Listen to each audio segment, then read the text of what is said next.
Dear students, welcome back to our YouTube channel Bio Educators। आज का हमारा topic है एनवायरमेंटल इम्पैक्ट असेसमेंट। इसको हिंदी में हम पर्यावरणीय प्रभाव आकलन के नाम से जानते हैं। यह टॉपिक काफ़ी इम्पोर्टेंट है हमारे एनवायरमेंटल हेल्थ के लिए। जनरली स्टूडेंट इस टॉपिक को पढ़ना अवॉइड करते हैं, लेकिन आज हम आपकी मदद के लिए यह टॉपिक लेकर आए हैं। इसको स्टार्ट करते हैं। एनवायरमेंटल इम्पैक्ट असेसमेंट जो है एक पर्यावरण मंत्रालय की पहल है, जिसके अनुसार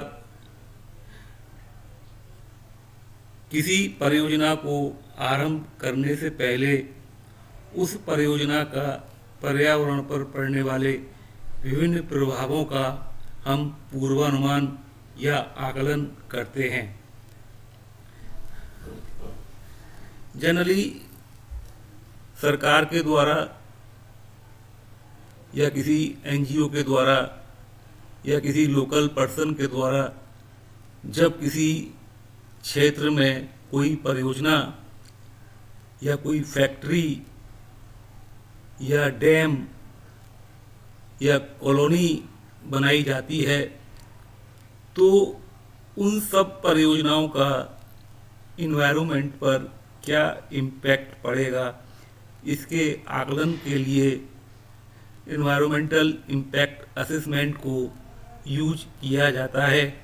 या हम कहें कि उन परियोजनाओं का भविष्य में वहाँ के जो फ्लोरा एंड फौना है या अन्य किसी पर किस प्रकार से प्रतिकूल प्रभाव पड़ेगा, उन सब का अध्ययन हम पहले से ही एक पूर्वानुमान के द्वारा करते हैं। इसी को हम पर्यावरणीय प्रभाव आकलन कहते हैं। भारत में एनवायरमेंटल इम्पैक्ट असेसमेंट का जो इतिहास है वो बहुत पुराना नहीं है। एनवायरमेंटल इम्पैक्ट असेसमेंट 1976-77 में आरंभ हुआ था, जब योजना आयोग ने विज्ञान एवं प्रौद्योगिकी विभाग को नदी घाटी परियोजनाओं की पर्यावरणीय दृष्टिकोण से जांच करने के लिए कहा था। भारत में जब नदी घाटी परियोजनाएं जब आरंभ होना शुरू हुई, तो उनका किस प्रकार से हमारे पर्यावरण पर प्रभाव पड़ेगा, इसका अध्ययन करने के लिए योजना आयोग ने विज्ञान एवं प्रौद्योगिकी विभाग को इसका जिम्मा सौंपा था। 1994 में पर्यावरण एवं वन मंत्रालय union ministry of environment and forestry ने पर्यावरण संरक्षण अधिनियम, जो हमारा एनवायरमेंटल प्रोटेक्शन एक्ट 1986 है, उसके तहत किसी भी गतिविधि के विस्तार या आधुनिकीकरण या नई परियोजनाओं की स्थापना के लिए पर्यावरणीय स्वीकृति आवश्यक होगी और इसको अनिवार्य बना दिया गया। मतलब कोई भी फैक्ट्री या कोई डैम या कॉलोनी या किसी भी प्रकार का आप वहाँ पर बिल्डअप करते हैं, कंस्ट्रक्शन करते हैं, तो उसके लिए इन्वायरमेंटल क्लियरेंस की आवश्यकता होगी, जो कि EIA के द्वारा दिया जाता है। किसी परियोजना को आरंभ करने से पहले एक क्वेश्चनर प्रिपेयर किया जाता है, या हम कहें कि EIA के द्वारा एक क्वेश्चनर, जिसमें बहुत सारे क्वेश्चंस रहते हैं, उनको तैयार किया जाता है, जो निम्न प्रकार से हैं। सबसे जो क्वेश्चनर में बहुत सारे क्वेश्चंस हो सकते हैं, जो कि उस स्थान पर लगने वाले जो कंस्ट्रक्शन या हम कहें जो वहाँ पर जो भी जो है कंस्ट्रक्शन हो रहा है, वो चाहे डैम के रूप में हो या कॉलोनी कोई विकसित हो रही हो या वहाँ पर कोई कल कारखाना स्थापित किया जा रहा हो, तो उनके प्रतिकूल प्रभावों को देखते हुए एक क्वेश्चनर तैयार किया जाता है, एक प्रश्नावली तैयार की जाती है जिसमें निम्नलिखित प्रकार के प्रश्न हो सकते हैं। जिसमें पहला प्रश्न है, वानस्पतिक प्रजातियों की संख्या एवं उनको परियोजना स्थल से आप कैसे हटाएंगे। वानस्पतिक प्रजातियां जो हैं उन पर उस प्रकार के जो कंस्ट्रक्शन है उसका क्या इम्पैक्ट होगा, आप उनको उस परियोजना स्थल से कैसे हटाया जाएगा, इसके बारे में विस्तृत जानकारी ली जाती है। दुर्लभ पादप या जो प्राणी हैं वहाँ के, उनकी जातियाँ इस प्रकार से प्रभावित होंगे, इसका अध्ययन भी इस क्वेश्चन के माध्यम से किया जाता है। वहाँ पर जल की आवश्यकता के स्रोत क्या होंगे। जब वहाँ पर कोई कॉलोनी या कोई फैक्ट्री डेवलप की जा रही है तो उसमें कार्य करने वाले व्यक्तियों के लिए जल की आवश्यकता के स्रोत क्या होंगे। ध्वनि स्तर का आकलन करना। परियोजना के द्वारा या जो भी परियोजना वहाँ पर स्थापित की जा रही है उससे उत्पन्न या उसमें जो मशीनरी वहाँ पर यूज होगी और उस मशीनरी के द्वारा जो साउंड प्रोड्यूस होगी या ध्वनि स्तर का जो आकलन है वो किया जाएगा, और वो ध्वनि किस प्रकार से वहाँ के लोकल पर्सन्स या जो एनिमल्स हैं उनको प्रभावित कर सकती है, इसका भी अध्ययन किया जाता है। यह परियोजना स्थापित करने वाले जो टीम है या जो ऑर्गेनाइजेशन है उससे इस बात का संज्ञान लिया जाता है। वाहनों की पार्किंग व्यवस्था की जब परियोजना स्थापित की जाएगी तो परियोजना में कार्य करने वाले जो वर्कर्स होंगे उनके वहाँ पर वाहनों की पार्किंग जो से वो वाहन वहाँ पर काम करने के लिए वहाँ पर आएंगे तो वो जनरली अपने व्हीकल से आएंगे, तो उनके व्हीकल्स की पार्किंग की व्यवस्था क्या होगी। सुरक्षा का प्रकार, परियोजना में कार्य करने वाले जो व्यक्ति हैं उनको किस प्रकार से वहाँ पर प्रोटेक्शन दिया जाएगा।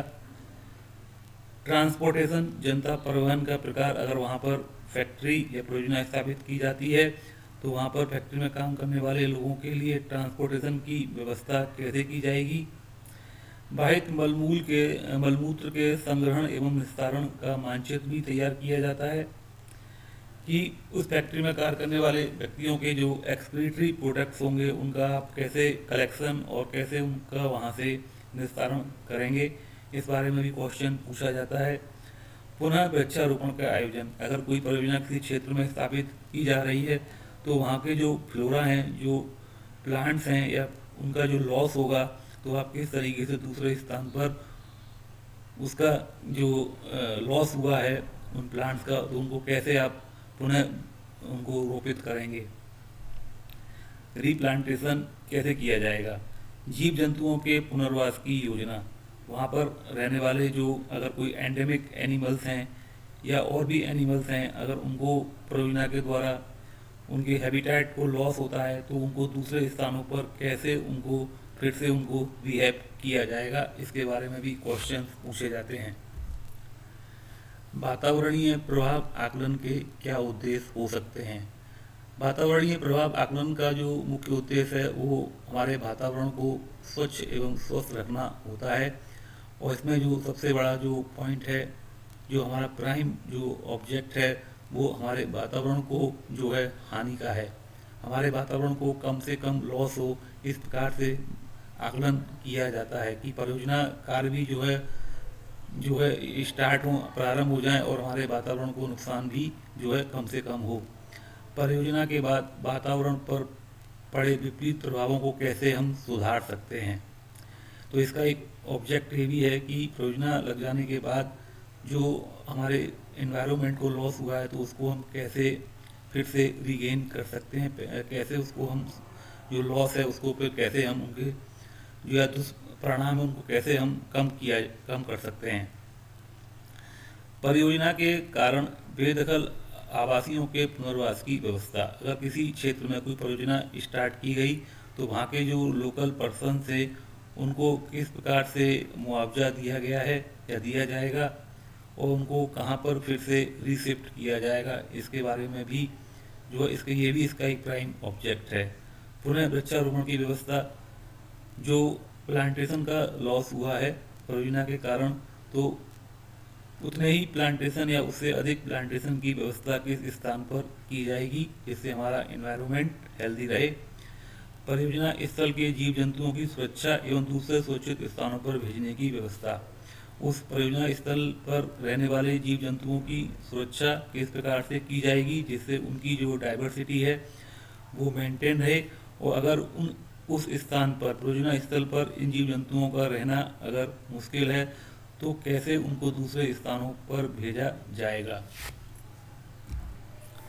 देखिए, ये परियोजनाएं जो लगाई जाती हैं जिनके लिए एनवायरमेंटल इम्पैक्ट असेसमेंट किया जाता है, ये प्रोजेक्ट या परियोजनाएं क्या क्या हो सकती हैं।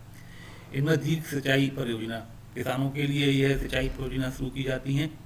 नदी घाटी परियोजना, जल ऊर्जा परियोजना कि कैसे हम जल के माध्यम से जो इलेक्ट्रिसिटी को प्रोड्यूस कर सकते हैं। विविध उद्योग, बहुत सारी फैक्ट्री जो है लगाई जाती हैं जिन पर विभिन्न प्रकार के प्रोडक्ट्स जो तैयार किए जाते हैं। बंदरगाह, पोर्ट बनाए जाते हैं जहाँ पर जल मार्ग के माध्यम से विभिन्न देशों से जो है सामान इंपोर्ट और एक्सपोर्ट होता है। नए शहरों का निर्माण, नई लोकेशंस का निर्माण, क्योंकि हमारा जो इंडिया, यहाँ की पॉपुलेशन काफ़ी ज़्यादा बढ़ रही है, तो बढ़ती हुई पॉपुलेशन को देखते हुए नए नए शहरों का निर्माण किया जाना आवश्यक है। पर्यटन परियोजनाएं, बहुत सारे जो परियोजनाएं हैं, बहुत सारे ऐसे क्षेत्र हैं जहाँ पर पर्यटन की अपार संभावना है, तो वहाँ पर पर्यटन परियोजनाएं प्रारंभ करके कैसे हम लोकल पर्सन का या दूसरे पर्सन का कैसे हम इंटरटेनमेंट कर सकते हैं, तो ये पर्यटन परियोजनाओं के अंतर्गत आएगा। संचार परियोजनाएं, संचार क्रांति का युग चल रहा है, जगह जगह पर जो है जो मोबाइल टावर्स ये हैं वो इंस्टॉल किए जा रहे हैं जिससे सभी को जो है मोबाइल की जो है कनेक्टिविटी प्राप्त हो सके। तो ये सब बहुत सारी परियोजनाएं हैं। इसके अतिरिक्त और भी परियोजनाएं हो सकती हैं जिस पर कि इन्वायरमेंटल इम्पैक्ट असेसमेंट को काम करना होता है। इन्वायरमेंटल इम्पैक्ट असेसमेंट जो है वो पर्यावरण मंत्रालय की एक योजना है जिसके द्वारा कोई भी परियोजना स्टार्ट की जाती है तो पहले EIA के माध्यम से अनुमति दी जाती है। तो एक छोटा सा टॉपिक था यहाँ पर जो इन्वायरमेंटल इम्पैक्ट असेसमेंट पे था, तो निश्चित ही यह टॉपिक आपके लिए यूजफुल होगा और आप इस टॉपिक को समझे होंगे और किस प्रकार से परियोजनाओं के माध्यम से हमारे वातावरण को लॉस होता है और उस लॉस को कैसे कम किया जाता है, इसी को हम इन्वायरमेंटल इम्पैक्ट असेसमेंट में स्टडी करते हैं। Thank you very much for watching my video.